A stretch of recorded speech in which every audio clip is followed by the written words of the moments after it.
for joining us. I know folks will probably still be entering. I'm Heidi Meltz of James Bell Associates. This is the first of 2 webinars that we're presenting this month on the use of administrative data in the evaluation of child welfare programs. Today's presentation is on the mining of administrative data to identify and understand at-risk populations. Just some housekeeping first. All the phone lines are muted, and we're going to keep them muted during the presentation, but we'd love to hear from you if you have questions as we go along.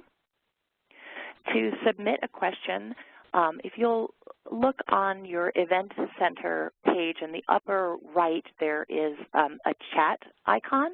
If you click on that, it'll pop up the chat feature on the right side of the page there. You can type your question in that text box, and be sure, if you would, to select presenter where it says send to, and then I'll receive it. I'll keep an eye on that box as we go along, and I'll bring questions up to our speaker during the presentation. We are recording the webinar, and the recording will be available on the James Bell Associates website shortly. So I'd like to go ahead and introduce you to our speaker, Dr. Dana Weiner. Dr. Weiner is a policy fellow at the Chapin Hall Center for Children at University of Chicago. She provides analytic consultation and policy guidance to child welfare jurisdictions around the country. And at home in Illinois, she served for 6 years as senior policy advisor to the director of DCFS there, and as the evaluation liaison for the Permanency Innovations Initiative, or as it's known, the PI project. And it's through PI that I met Dana. The Administration for Children and Families launched the PI project in 2010. It was a 6-project demonstration to test strategies to improve permanency outcomes among children in foster care who have the most serious barriers to permanency. Illinois was one of those 6 sites, and you'll be hearing today about how they used administrative data to help them identify their target population for the project. So with that, I'll turn it over to you, Dana. Okay, great. Thanks, Heidi.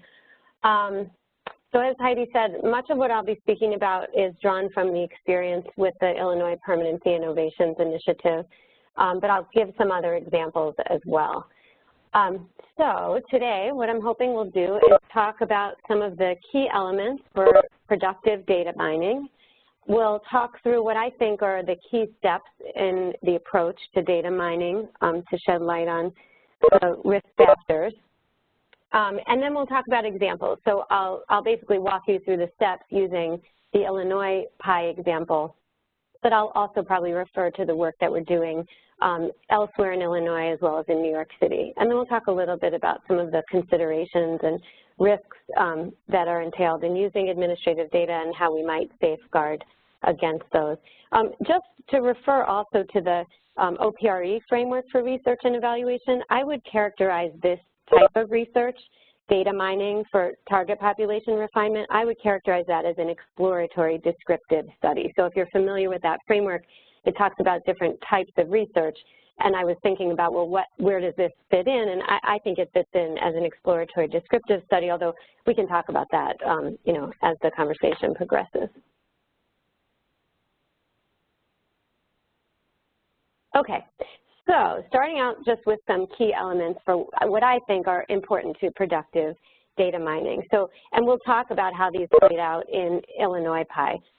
First, a data analytic work group that includes broad representation. So data technicians, data analysts who can do statistical analyses, researchers who've worked with the data, and practitioners and other people who are familiar with how the data are actually generated.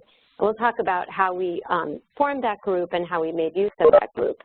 The second thing is access to stakeholders for assistance with variable definition and interpretation. So what that means is when we're using administrative data, it's not data that we collected with a survey. It's data that we were lucky enough to inherit, but we don't always have the deepest understanding of what it means or what people mean when they put a certain rating in a certain field or when they use or don't use a particular variable. So it's really important to have access to the people who are generating the data. And those are oftentimes people on the front line. They may be people, there may be internal quality assurance folks at a child welfare agency. But having access to those people to be able to say, you know, this field, I'm not sure if it means what I think it means, is really important. And I put variable definition on there also. And as we get into talking about the steps, I've kind of left that out of this discussion. But in the case of Illinois Pi, as Heidi said, we were looking to understand those kids at risk of long-term foster care. That is, kids who we thought were going to get stuck in foster care and not exit to permanency. But even that outcome, getting stuck in foster care, required a lot of discussion and conversation to figure out what was the right way to operationalize that variable. And I think it's important to have others weigh in on that also. Ultimately, I'll talk to you about what our definition was, but I think it was helpful to have a lot of different representation in the conversations. And the third one may seem obvious. You can't do this data mining work if you don't have access to data and information. And that means both that you need the data sharing agreement in place to be able to access the data, and there have to be pathways for transferring the data and linking it possibly. But it also means, and this is the fourth bullet, that you have enough data to do the kind of analyses that you want to do. So data that are limited in scope or in duration or in the population that they pertain to will limit the validity and the generalizability of the findings. So, you know, we oftentimes have, the rest of my job, we have conversations with jurisdictions that want to engage in predictive analytics or other analyses, but we first have to go through a process of figuring out if you actually have the data you need to do that. So particularly when you're trying to predict things and understand risk, we'll get further into this, you need enough data over enough years to have observed the outcome you're concerned about in many, many cases, so that you can not only determine what is correlated with variability in that outcome, but so that you can then test those ideas on a test sample. So we can get into more detail about this, but you really need a lot of data and it has to be comprehensive. Okay. So in my initial version of this deck, I was going to show you these one at a time, but I have no animation today, so you're seeing them all at once, and I'll just walk you through what I think are the steps for this data mining process. And remember, I've not included the variable definition piece of this, although we can talk about that. Okay, so the first step in the process, at least as this went in Illinois, and I think that was a good, methodical, lengthy process that produced some comprehensive and meaningful results. The first step was to look at everything we already know. And so I've put that here as literature review, and it did involve going to the literature, but it also involved assembling this group of researchers. In Illinois, we're very fortunate to have many university partners who've spent many years using the data to help the child welfare system understand their challenges. So it involved bringing all of those people to the table to talk about and consolidate everything that we already knew about this population, these kids who were at greatest risk for getting stuck in foster care. So that was the first step.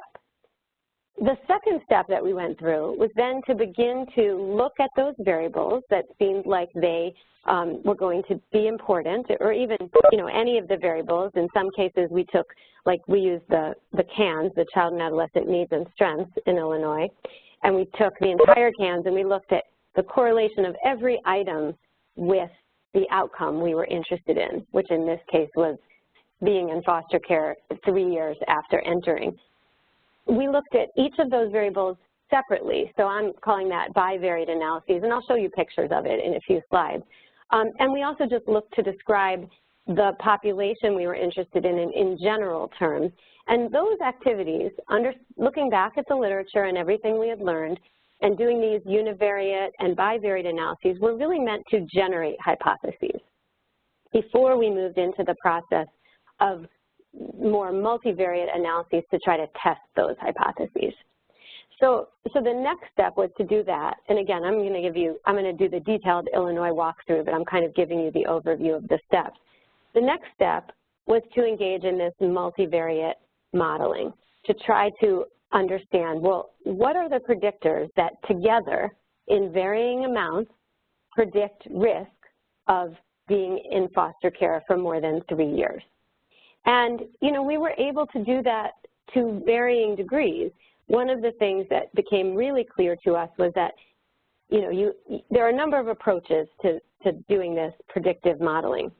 You can use linear modeling. We collaborate with some folks in New York City who use machine learning techniques, but it all depends on having data, enough data on the relevant things. So, for instance, in Illinois, in one of our modeling exercises, we found that we could come up with pretty good models for the risks in Cook County, which is the county, surrounding Chicago.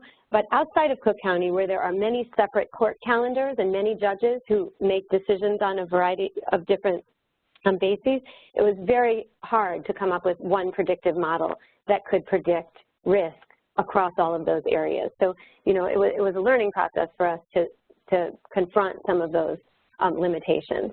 And there's a lot of discussion in the field. This is probably a whole other webinar to talk about modeling and predictive analytics using administrative data. We've certainly spent a lot of time thinking about that with our partners in New York and in Illinois, and looking at different approaches to doing that. But the idea with that multivariate modeling is that you're testing some of your hypotheses that you've generated about what are the risks, because these models yield then a set of predictors that then presumably could be acted upon to reduce risk, and that was the idea in the Permanency Innovations Initiative. Heidi, I just want to pause for a second and see if you have any burning questions that have come in, because I know I talk really fast and I don't want to lose anyone. Yeah, no, none yet. Okay, then I'll keep going. Okay, so then once we had a predictive model, we shifted back to descriptive statistics, meaning that once we used our predictive model to say it's these kids, it's the kids that entered after age 9 and have had trauma symptoms or whatever the constellation of factors are, once we defined the set, then we wanted to go back and learn everything we could about that population, in part so that we could identify the interventions that would ameliorate the risk. Because the models may tell us what the predictors are, what are the things that correlate with the negative outcomes, but they don't tell us why those things are predictors, and they certainly don't tell us how to reduce the risk. So to do that, we engaged in a number of other activities. We, of course, did descriptive analyses, and that was just to understand, well, what is the average age and family constellation, and what are the permanency goals, and all of those kinds of things to get a better look at what that population was struggling with. We also did something called latent class analysis, which I'll talk about more specifically in a little while, which was an attempt to understand any heterogeneity. Because every time we come up with a target population, we kind of make this assumption that, okay, because they're similar in their level of risk, it's one group. But a latent class analysis can help reveal whether there maybe are 3 or 4 or 5 underlying subgroups in our target population. Okay. So the other activities that we did to try to understand the mechanisms by which the factors produced risk were we did case record reviews to select cases that looked from our data like they would be at high risk to try to understand what were the case dynamics there. And we did focus groups and interviews with caseworkers and other people in the field to try to understand why are these factors, how is it that these factors are generating risk. Now, the conversation that took place, because in the PI project, we had a lot of technical assistance, and the conversation that took place over and over again with those technical assistants was, well, we see that you have the target population and the risk factors, but what are the barriers to permanency? Now, we were in the midst of a shift to a trauma-informed system, and trauma was really the thing that we wanted to focus on, and we did observe that trauma was a risk factor. But we really took for granted that everybody would just understand why trauma was a problem for permanency. And it really, we really did have to articulate that for people. It was not clear. It certainly was not clear enough to point us toward a particular intervention. So this process of doing qualitative research and trying to understand the heterogeneity was really so that we could get enough of an understanding of the barriers to permanency, the mechanism of risk, so that we could select an appropriate intervention. And then once we did all of that, we went back to the administrative data to try to understand, okay, so we've selected our interventions, Now we need to know how many therapists do we need and where should we put them? How many kids are likely to come through and meet the eligibility criteria? How do we translate the research findings about risk into a set of criteria that you could apply to an individual case and say, yes, you should be in this intervention, you are at risk. And then how do we make accurate estimates about the capacity that we need? So I'll just pause there because that's a lot of information I just gave you. Any questions about that? I guess I'm posing that to Heidi. Any questions, Heidi? Yep, there's one question. Do we use all predictors from bivariate to multivariate or only the significantly associated ones? Interesting question. Now that speaks to a larger philosophical kind of issue. Depending on the approach that you use to predictive modeling, you either straight up predictive analytics, like the kind that the machine learners do, which comes from more of a corporate environment, takes all of the data, every single thing you have, and throws it in the pot and sees what and looks to see what rises to the surface. That means anything, like is the kid right-handed or do they have blue eyes? I mean, that's ridiculous. Obviously, we're not going to use that, but I mean things that might not even be actionable. And the idea is that anything that adds to the precision of the model is fair game. What we engaged in and what we continue to engage in, I think, would probably be more accurately termed explanatory analytics, because it is not atheoretical. It is actually driven by our understanding of case dynamics, our knowledge that we've already accumulated in the literature, and the things that we've already seen empirically matter. Now that said, thinking back to those bivariate analyses, what we ended up with there was a set of odds ratios. So for everything, we said, okay, well, if you have this symptom, it makes you 30% more likely to be in long-term foster care. And if you have this symptom, it makes you 300% more likely. There was a lot of variability there, and we did actually, we ultimately distilled it down to some dimensions. So we took all of the externalizing symptoms, like the acting out symptoms, and we said yes, no on that dimension. We took all of the internalizing symptoms and we said yes, no on that dimension. You know, so we tried to distill it a little bit more in the pie exercise. But I think I guess my answer is, it depends what approach you're using. There's a valid argument to do it either way. Other questions, Heidi? Nope, not at the moment. Okay, so one other caution I would say, you know, that I have case record reviews on here, and that was really important for illuminating how it happens that these cases that had the risk factors ended up in long-term foster care. But I would just caution, and maybe you all know this, but those are good for exploring mechanisms and good for generating new hypotheses to test, but not good for testing hypotheses. So, you know, I've definitely seen examples in the field where in wanting to like establish a pattern, people go to case reviews, and I would caution against that because you know, it's difficult obviously from a small sample, but I think it can be tremendously valuable for generating hypotheses and for getting ideas about the mechanisms. Okay, we'll move on to the next slide. Okay, so you know, when I was thinking about what are the key elements, what was in the back of my mind was, well, this is to protect against the risk of this. And so I figured I would just make that explicit. So the reason we want to include all of those internal stakeholders and frontline practitioners is so we don't misunderstand a variable that's in the administrative data and think it means something that isn't what it means.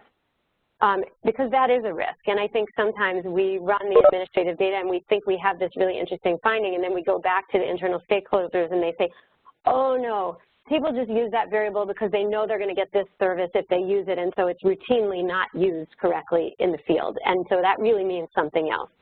So it's really important to be able to have access to those people. The other potential risk is that you can make incorrect assumptions about the mechanisms by which risk leads to outcomes. And so, you know, I mean, one example in the data mining that we did with our partners, you know, there were a lot of partner researchers in this. One of the findings was that no termination of parental rights by 2 years means that kids are at greater risk of long-term foster care. And you could think about why that might be, but that's where kind of not only the stakeholder conversations, but qualitative research, case record reviews, and focus groups can really come in handy in understanding those mechanisms.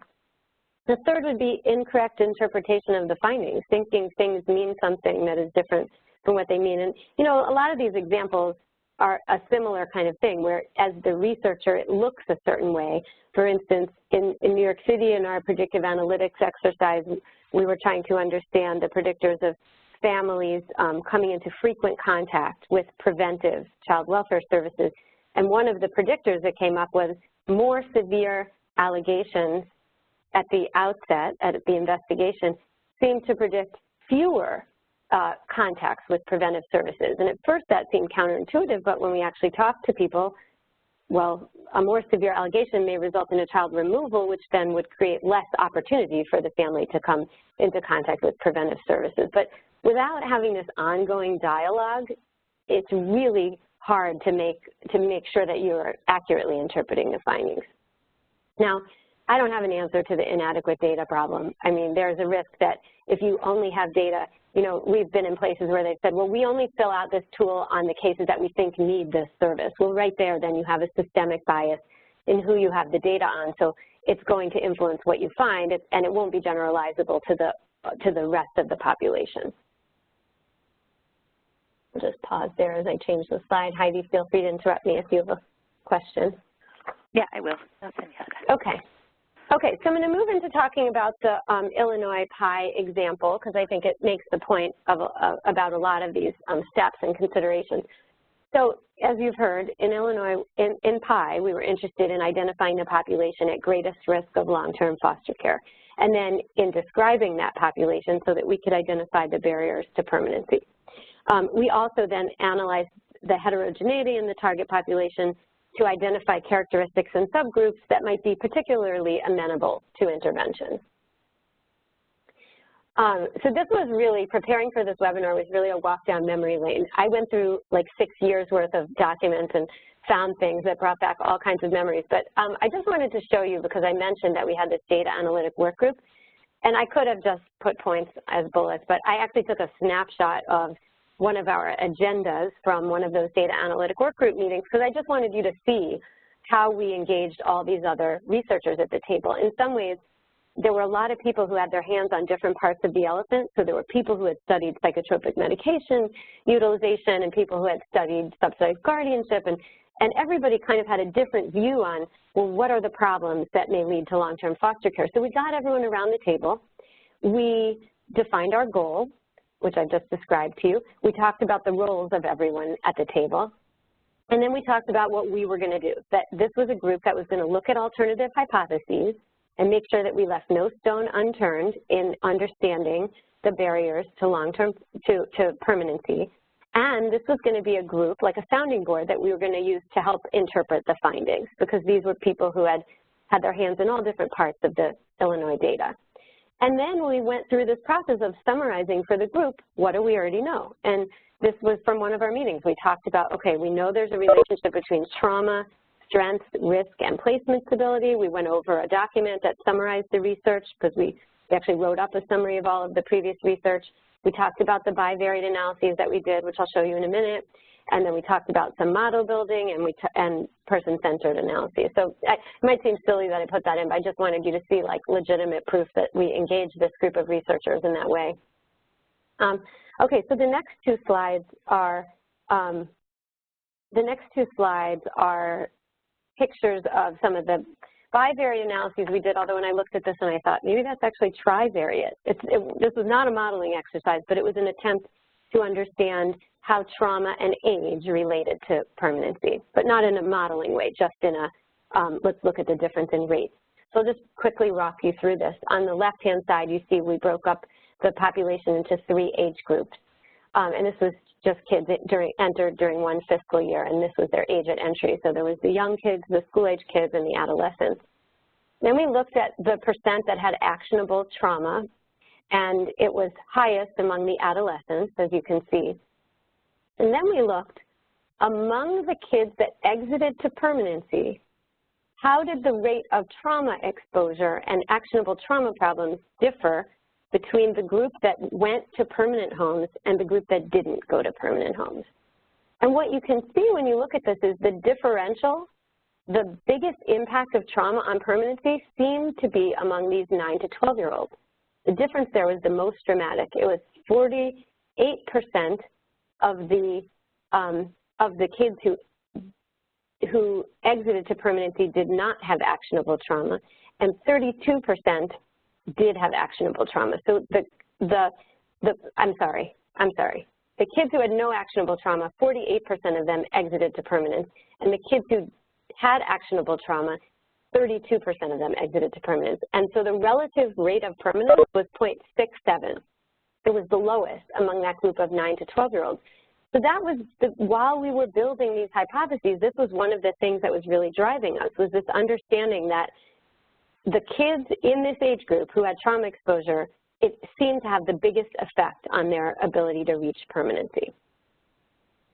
So then, you know, we had, anytime you have a lot of researchers at the table, it takes a lot of convincing. So we showed these graphics a million different ways to try to get buy-in from everyone to see that it was these kids entering between 9 and 12 years old that may be at the greatest risk for getting stuck.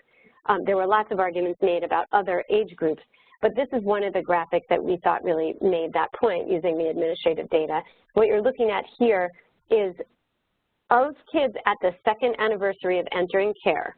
So remember, we were saying age of entry in the last slide, 9 to 12, so this would be like the 11 to 14-year-olds 2 years later. At the 2-year mark, permanency within the next 2 years. So the red bars are kids who exited to adoption within 2 years after their second anniversary. And the blue part of the bar is kids who exited to reunification within 2 years after their second anniversary of entering care. And you can kind of see where it begins to drop off, around 12 at the second anniversary. So this provided more support for this idea that if we were going to intervene at the 2-year mark, which is what we ultimately chose to do, that we should be focusing on these kids who were 9 to 12 when they entered, or who were ultimately 11 to 14 by the second anniversary. Again, I just said a lot of potentially confusing stuff. Any questions about any of that? No more questions at the moment. Okay.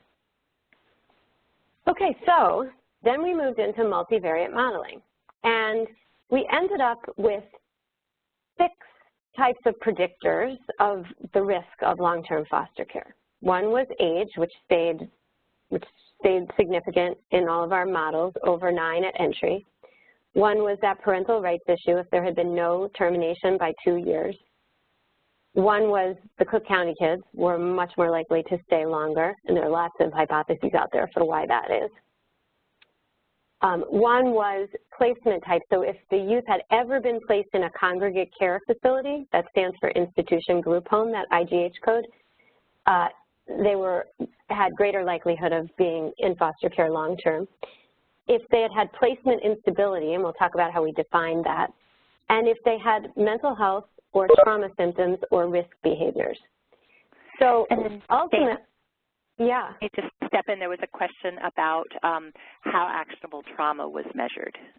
Can you just? Actionable, yeah. Actionable trauma, actually everything in that last bullet was measured using the CANs. And there was a great concern among people, so I mentioned we had this multidisciplinary group. There was a great concern among clinical folks in our group that there were plenty of other symptoms that were not labeled trauma symptoms, but that were often secondary to trauma and indistinguishable to untrained practitioners from trauma symptoms. So things like affect regulation, attention problems, internalizing problems like anxiety and depression, even risk behaviors. So what we did is we ultimately came up with a list of 43 CANS items, and in our system in Illinois, the CANS was used very pervasively at this time. So it was used in every initial case as they came in, and then it was used periodically by various programs. So we had pretty good CANS data on these cases. And so we used this list of 43 CANS items, and those were the items ultimately that we used for eligibility for this, but the CANS was the source. And the CANS has trauma experiences and then trauma symptoms. And here, this bullet pertains to the symptoms, because there's lots of trauma exposure among youth in foster care and that aren't always accompanied by symptoms. Other questions, Heidi? No, not at the moment. Okay. Okay, so ultimately of that list, we chose to focus on these three in defining the target population. And there were a variety of reasons for that. Some of them, we'll talk about them. Some had to do with sample size, some had to do with considerations around the intervention. I'm going to get into more detail about how we picked these three, but ultimately these were the three: age over 9 at entry, placement instability, and mental health trauma or risk symptoms. The reason age is in yellow and the other two are in green is because obviously age is not actionable, but placement instability and the mental health and trauma symptoms are actionable, and those were things that we were aiming to address with our intervention. And then Dana, can you just repeat what IGH is for those who missed it? Oh yeah, sorry, that is institution or group home. That just means congregate care, ever having been placed in congregate care. And we see that's a pattern that's pretty pervasive. We see that all over the place, that spending time in congregate care lengthens the overall length of time until permanency. And even one could argue the likelihood of achieving permanency. Okay, so in a perfect world, we would take our data analytic results and we would translate that into our target population, and that would be that. But we don't live in a perfect world, and certainly the world we're working in is messy, and there are a lot of other moving parts. And you can never kind of press pause on your system and say, okay, we're going to do this pilot now, so everything else just take a rest while we do this. So we had a lot to consider. We had to consider the fact that there were 2 other federal projects going on, and the project officers were all concerned that we might step on each other's toes, meaning that we might inadvertently include kids from one of these other projects in our sample, or they might include kids from ours in theirs, and then we would not be able to distinguish when evaluating these pilots whether the effect was due to the intervention that was the focus of the evaluation, or whether it was because there was some additive effect of being involved in both. So it was really important to the federal project officers and to us that we work around each other neatly. So we had this Kin Connections program that was intervening at entry to foster care for kids ages 6 to 13 only in Cook County. And then we had this Adult Connections project where they were intervening with youth exiting who were 17 and older. So what we did was we got together, myself as the evaluation liaison on PI, and then Sonia Leathers, who was working on the on the Kin Connections project, and Scott Leon, who was working on the Adult Connections project, and we started meeting regularly to try to figure out, okay, so if this is the PI sample, how many kids is it likely to, how many kids are at risk of being involved in both? And we just kept working on the eligibility criteria until we really made it so that it was extremely unlikely that any youth would be asked to participate in both of those studies. We also had to consider the sample size, and in a few slides I'll talk to you about our power analysis, but because of sample size considerations, we couldn't restrict to just a certain type of living arrangement. So we couldn't just say we're only going to work with relative foster parents or non-relative foster parents. We had to consider multiple different types of placements, multiple regions, and we didn't restrict based on the parental rights status. All of that, those were sample size considerations. And then from an implementation standpoint, once we selected our intervention, we excluded the larger congregate care settings because they had established treatment regimens that were often, we hope, using evidence-based treatment approaches, and we didn't think that we could implement another approach. We thought it would do more harm than good to implement another approach in addition to what they were doing. So all of those considerations in mind led to this target population definition.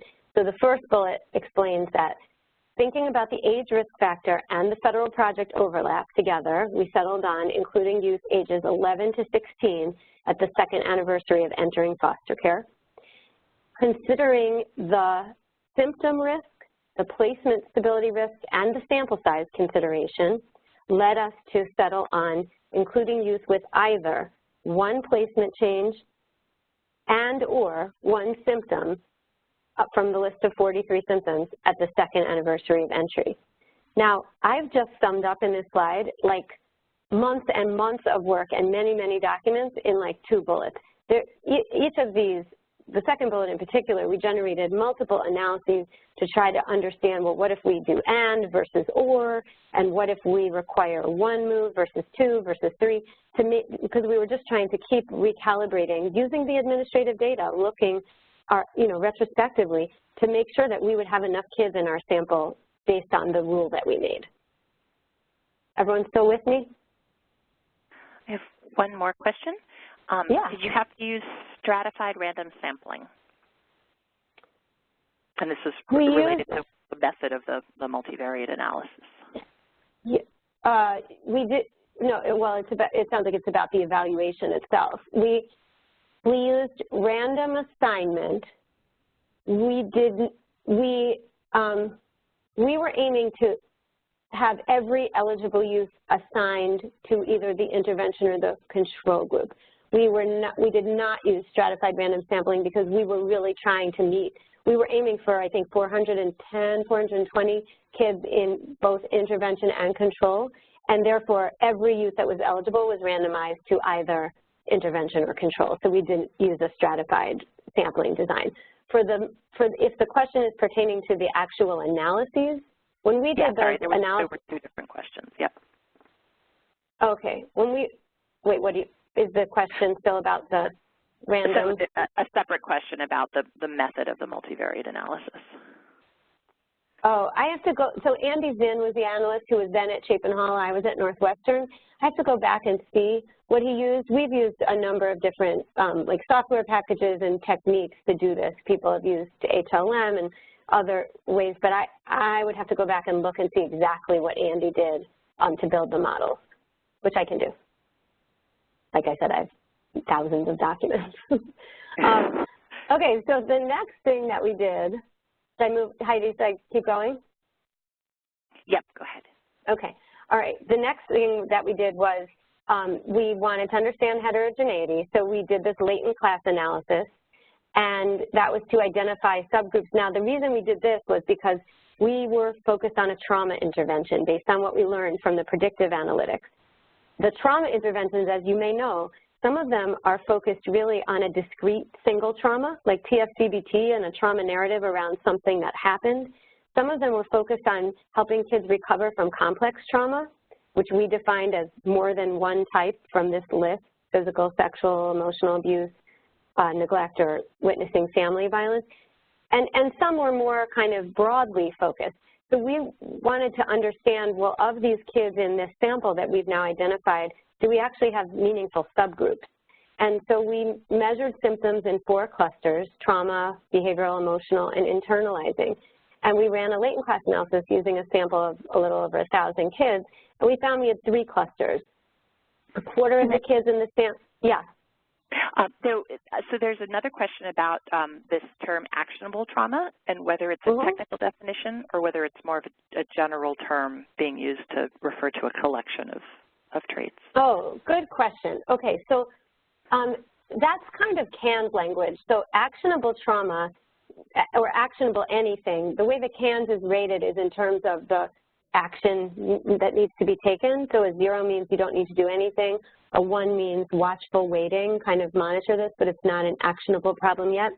A 2 means intervention is needed, and a 3 means immediate and intensive intervention is needed. So when we're using this for research purposes or analytic purposes, we tend to draw the line between a 1 and a 2. Because a 0 and a 1 are you don't need to do anything right now, and a 2 and a 3 are you need to do something. So that's what we mean when we say actionable. It means there was something that happened that actually requires an intervention, kind of the threshold. It's not the CAN is not a diagnostic tool, but it's a threshold for action. Good question. Okay, so anyway, we ended up with this 3-cluster solution. About a quarter of the kids met the profile for complex trauma.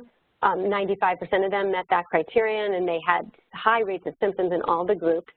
The majority of the kids in the sample had less symptom complexity. Only less than half of them met the complex trauma criterion, and they had lower rates of symptoms and less comorbidity.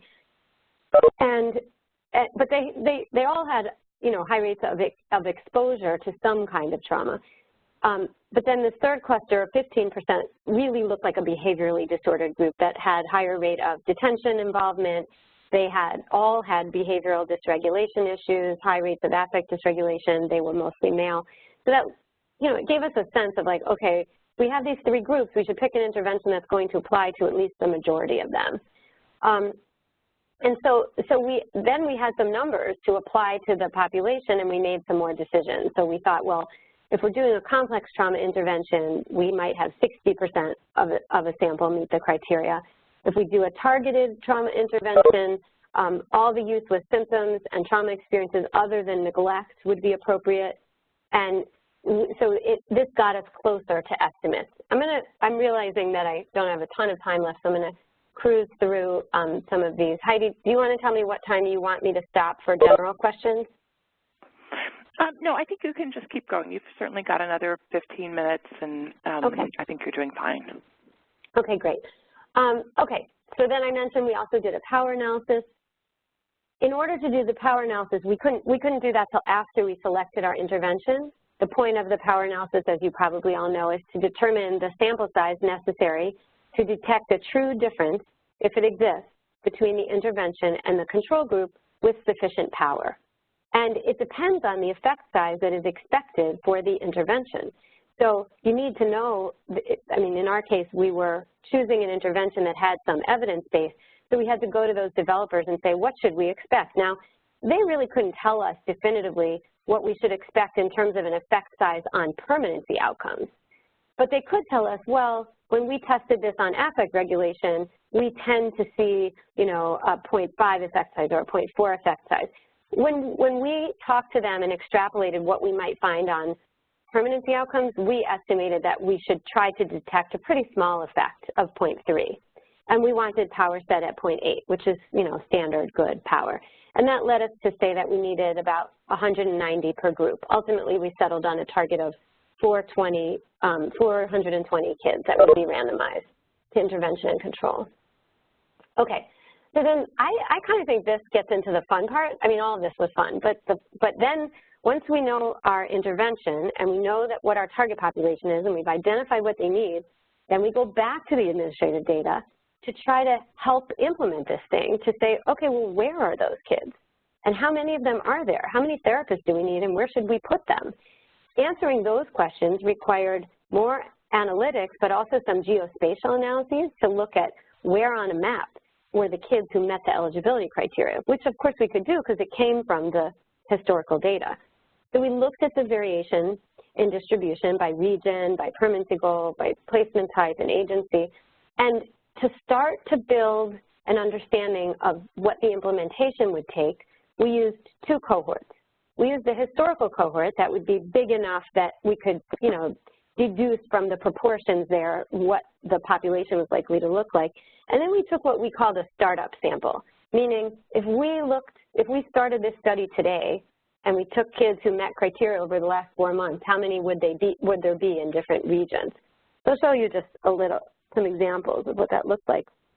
Here you can see the historical sample had 647 kids. The current sample, which is like a 4-month slice, had 101 kids. And this was just a look at what kinds of places they were placed in, because we wanted to know, are we going to be dealing mostly with relatives, how many kids are in group homes if we include those, and we learned that the decision to include group homes was not that consequential because it was really only like 3.4% of kids that met criteria would be in group homes. Remember, we had already excluded larger congregate care facilities.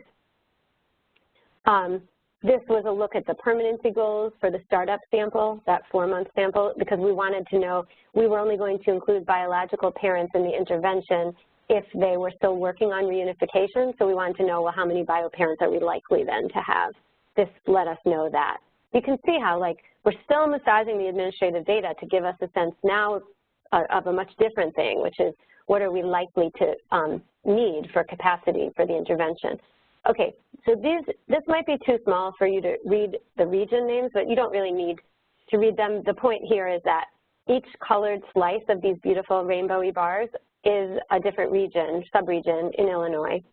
And this was an effort to say, if we slice it up by quarter, because again, we're staffing this up with therapists that we're training in an EBP, we need to think about their caseload sizes. So in each region, how many are we likely to see in each half year that are going to come eligible? So this gave us a sense of, okay, so in Peoria, we're likely to have roughly 40 kids coming through every 6 months, which 6 months was roughly the length of the intervention. So we probably need 2 therapists or maybe 3 therapists there, whereas in, we find a smaller one, whereas in Rockford, we may only need 1 therapist. But this was really helpful to the group that was planning the implementation. I'll just pause there and see if there's any other questions about that. One question came up that it relates, sort of a more general question about measuring mental health symptoms and well-being using administrative data when your system doesn't use a standard measure like the CANS. Oh, that is such a good question, and it's something we're dealing with in multiple places. You know, so most systems have material, like tools that are used as part of investigations that identify at least things like parental substance abuse or developmental disabilities among kids. I mean, in some places we've had to dig really deep to try to find anything that would give more of the nuanced understanding of the group. I mean, whoever asked that question is not alone. Many systems don't have a universal assessment that gives like enough information, particularly about trauma. But where we can't find it, we've looked and engaged stakeholders in thinking about where would it be captured. You know, in some cases the answer is in linking data with other systems that do capture the information, although sometimes linking data can be far more challenging than just sticking with the data of one system. So I don't have a great answer except to say that we have used some of those other things. So we try not to use like allegation or anything as a proxy for that, but we have used kind of like the safety and risk factors present at investigation because some of those do signify clinical needs. Anything else, Heidi? Nope, that's it for now. Okay, so I'll just say a couple words about these other examples that we're working on where we're using administrative data. Wait, hold on, did I skip one? No, I did not. Okay, so in New York City, we're working on predictive models to identify risk factors for frequent involvement. I mentioned that for trying to understand which families that come into contact with preventive services are likely to have 4, 5, 6 hotline calls. And could we, if we could recognize them by a constellation of factors present at the first time we see them, could we maybe offer more intensive services or case consultation? We're also using that to try to understand which providers are serving more challenging populations of kids, both applications of administrative data to improve kind of the precision and efficiency and effectiveness of practice.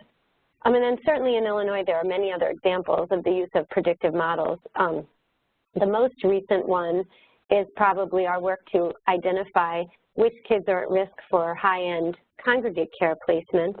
And that was really a full, like another process like this one that I've described, where it started with analyses, and then it led to a set of eligibility criteria for a pilot of a therapeutic foster care as a diversion from congregate care. But we used all of these strategies I'm talking about, both the risk factors translated into eligibility criteria, as well as the estimates by region. All these strategies we used to inform that pilot, and it actually, we helped the department when they were writing the RFP for the therapeutic foster care program, we helped them use the research that had been done to inform what they should ask for in the RFP. That was really kind of a good example of a self-contained analysis. Oh, I just got a question directed to me. Wait, it's fading. How do I look at it? Oh no. Heidi, did you see that question? It just came up in the corner of my screen from, I believe, Jeremy. Yeah, no, oh, yeah, I see it. I see it. I've got it. It's okay. I found it. It says, you mentioned the use of qualitative data after multivariate analyses. In these examples, how did you integrate the qualitative data with the administrative records? Okay, so in the New York example, in the New York example, in both of these cases, we had tremendous stakeholder involvement. So where we sat down with these folks, and actually in New York, I came to the table after they had already done the work to operationalize the outcome of frequent involvement, which involved some qualitative research as part of that process. But there also has been along the way identifying particular cases to make sure. So I want to emphasize one other thing that I said, which is that when we do these predictive analytics, we divide the data we have into the development sample and the test sample. So we're developing the models using only about half to two-thirds of the data, and then we take those models and we apply them to the other portion of the data to see if how good they are at distinguishing cases that experience the outcome versus don't experience it. And that's really key to understanding, you know, it's like we're evaluating our own analytic work to understand whether the models are actually doing a good job at predicting. But part of that process can also be to pull actual cases, which has happened over the course of that New York work, to say, okay, we're going to actually now pull some of the cases that are confirmed to be at risk and look at them to see how did that risk play out. In Illinois, there's been a very long-standing and kind of far-reaching effort to understand the barriers to exiting congregate care. So I think the qualitative analysis was probably less directly related to predicting ultimate placement in congregate care and more trying to understand the barriers to discharge. There was a case review of about, I can't remember. I feel like they did a review of something like 150 cases that had been in congregate care longer than was clinically needed or beyond some particular threshold established by the department. And they literally reviewed each of those cases to try to understand what were the barriers. And that information also went into informing the therapeutic foster care RFP. So they wanted to know, like, who are the kids who are getting stuck in congregate care so that we know what the programs need to offer, like who will they be serving. So, Jeremy, hopefully that answers your question. It's so nice that I got a direct question. It's like so lonely when you can't hear anyone's voice or anyone's questions. So thanks, Jeremy. Any other questions right now? Nope, not on this end. Okay, we are almost done. I'll just go to my last slide. So as always, researchers always have all these caveats and things you should, you know, well, worry about this and worry about this before you release any of this. So I just I couldn't leave you without giving you some caveats. So certainly the process I'm describing is meant to be iterative and collaborative, and I'm sure you've gotten that from what I've been saying, that, you know, involvement of stakeholders and staff at all levels in addition to other researchers is really important to making meaning. But you also have to tolerate that it's an iterative process so that it's not meant to be a one and done, like here's your predictive analytics results. It really has to be a back and forth of, oh, why did we find this about this allegation? Oh, maybe we should also incorporate this other variable or look for an interaction effect. And that's happened many times in these processes where we go back and we treat the data slightly differently as a result of something we learned. The second thing is that, and this pertains to the larger debate in the field about the legitimacy of predictive analytics, is that it's really important to be transparent in all of this. In every case I've described, the models that we've built, we've shared with everyone. We said this is what we put in it, this is what we got out of it. When we refine it or change something, we put that out there. When we decide how we're going to use it, we're really clear with people about how, because I think a lot of the objections to predictive analytics are that it's kind of a black box and people don't understand what's going into coming up with those decisions. And in this case, in PI, we're talking about eligibility decisions, may not be such a big deal, but when these models are being used for other things, there are concerns about transparency.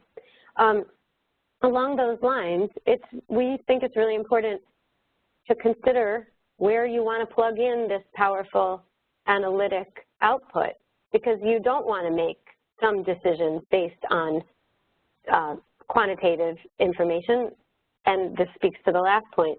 The predictive algorithm outputs are not meant to supplant clinical judgment, which can take into account many factors that may not be measured. As one of you mentioned, you may not be measuring strengths or protective factors or other things that a caseworker or an administrator could take into account when looking at a case. So really, these are meant, this approach is meant to take a lot of information and distill it as a guide to making decisions or planning interventions, but not meant to be used instead of people thinking about what should be done.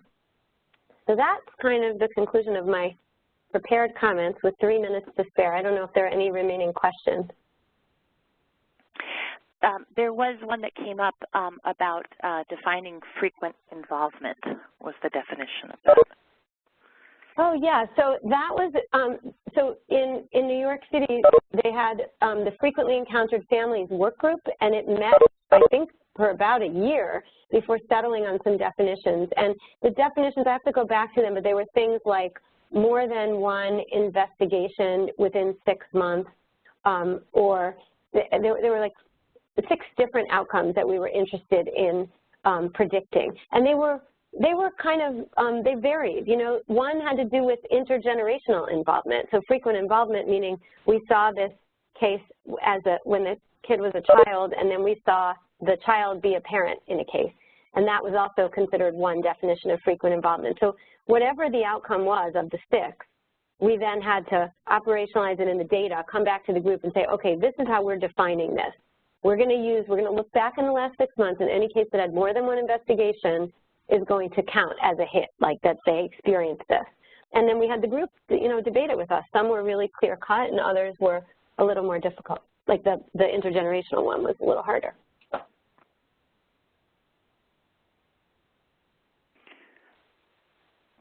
And if there are any other questions at this point, please go ahead and send them along in the chat box.